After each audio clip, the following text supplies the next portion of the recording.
ஒரு மனிதர் நபிகள் நாயகம் ஸல்லல்லாஹு அலைஹி வஸல்லம் அவர்களிடம் வந்து குர்ஆனில் இருந்து எனக்கு ஏதாவது கற்றுக் கொடுங்கள் அப்படின்னு கேட்கிறாரு. அதுக்கு ஸல்லல்லாஹு அலைஹி வஸல்லம் அலிஃப் லாம் ரா அப்படின்னு தொடங்கும் 3 சூறாக்களை ஓதுங்கள் அப்படின்னு சொல்றாங்க.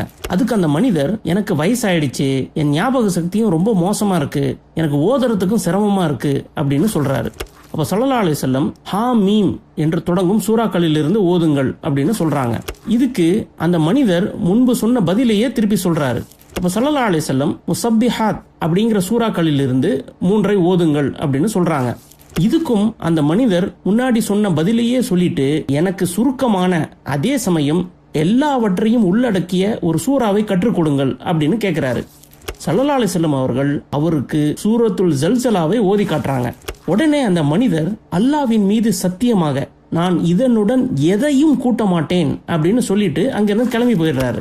ஸல்லல்லாஹு அலைஹி வஸல்லம் அவர்கள் இந்த மனிதர் வெற்றி பெற்று விட்டார், இந்த மனிதர் வெற்றி பெற்று விட்டார் அப்படின்னு 2 முறை சொல்றாங்க. இந்த சிறிய சூறா நமக்கு ஒரு அற்புதமான வழிகாட்டுதலை தருது.